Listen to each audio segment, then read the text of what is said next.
Hey friends, welcome back to my kitchen. I feel like it's been a minute since we've been together in here. I'm so excited today for our topic because it's all about how to bake moist cakes from scratch. That's right, moist. It's everyone's least favorite word. You either hate it or despise it. I mean, nobody loves to use the word moist when it comes to talking about their cakes, maybe except for me, because come on, you guys, you can't just say not dry cake. I don't want a not dry cake. I want a moist cake. I want those tender, fluffy, moist cake layers every time I bake. And I know it can be a little bit of a struggle sometimes to make sure that we get a moist texture. So I have a whole blog post today on cakebycourtney.com talking all about how to bake a moist cake from scratch.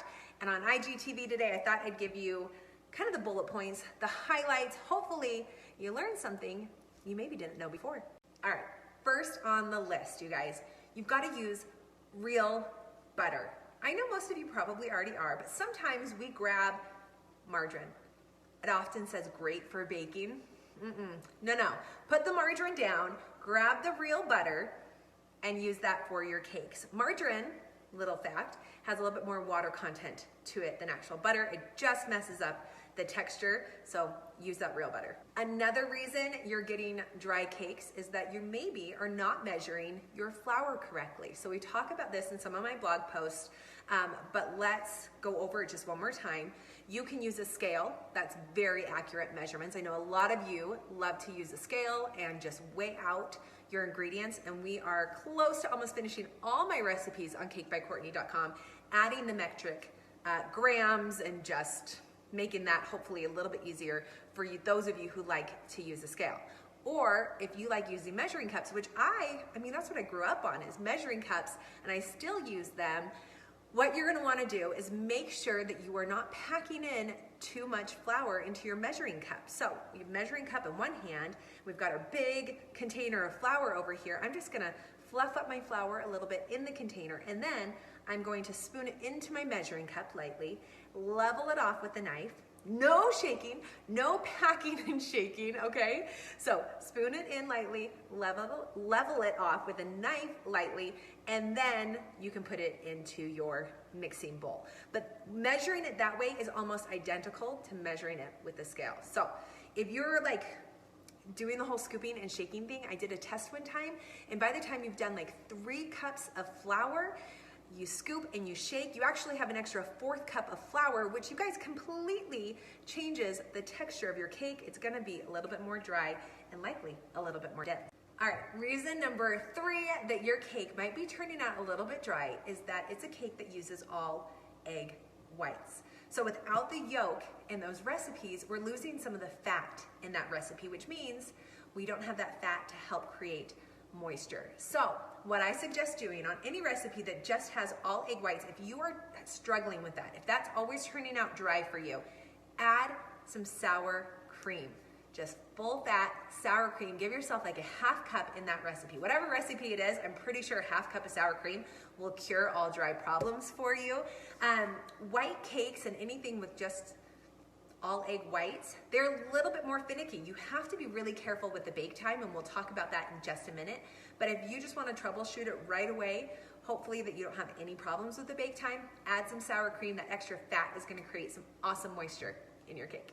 And yes, I just mentioned it, it's the bake time that we often have to be careful about. Now, we could have the exact same oven, same year, same model, it could still bake a little bit differently. So you really have to get to know your oven and how it bakes.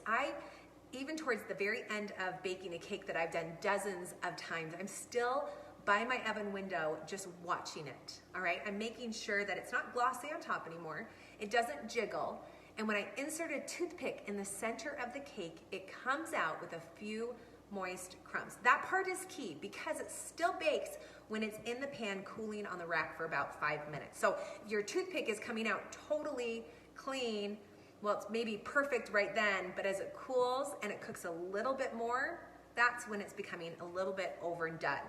So watch your cakes as they're baking, get to know your oven. Maybe it needs a few minutes less than I suggest or another author is suggesting.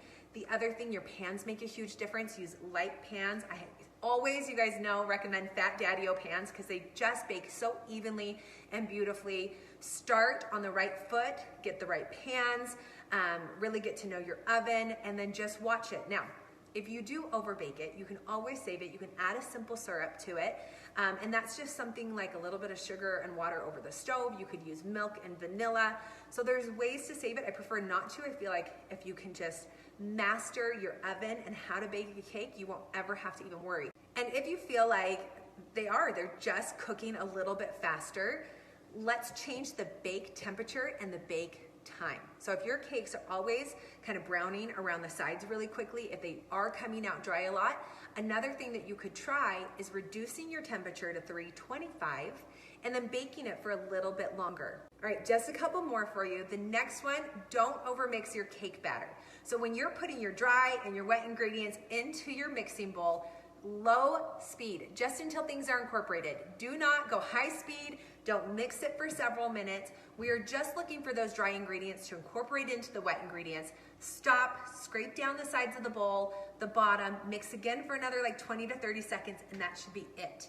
Things are gonna mix really well for you and in a short period of time if you start with room temperature ingredients. So things coming from your fridge should sit out for a couple hours to get room temperature before you put them into your cake batter. That's gonna help everything mix more evenly, so you don't have to overmix it. It also helps your cake to rise more evenly without a dome. It'll be fluffier, it'll be lighter. There's so many benefits to starting with room temperature cold ingredients, but one of the big ones is that it's gonna help you not overmix your cake batter, which not only could cause a dry cake, but also a dense cake and one that sinks in the oven. Boom, bummer. Just one more and then I'll let you go and you can go read the blog post if you want all the details and more information on how to bake a moist cake from scratch. But this last one, you guys, it might be a little controversial because your cakes may taste dry because you're serving them cold. I know, and I'm a little bit biased because I like room temperature cake. I like room temperature frosting. I don't want it to taste like ice cream. I want it to taste like cake and buttercream. And I love to serve my cakes at room temperature. If you're serving them cold, the texture is gonna be a little different. It's fine if you love that texture and you're like, I like a cold cake, I like cold frosting. Heather, I know you're cringing right now because she loves cold cake, but the texture is gonna be a little bit different. It's gonna taste a little denser and probably a little bit more dry. So to avoid that, let it get to room temperature before you serve it so it's nice and tender and fluffy and moist. All right, we survived saying the word moist dozens of times and talking about moist cakes and how to make a moist cake from scratch. You guys, this I hope will be so helpful to you. It's gonna be saved here on IGTV. It's over on cakebycourtney.com. Whenever you need it, you've got all the tips. You guys, good luck in your moist cake journey. I sure do love you.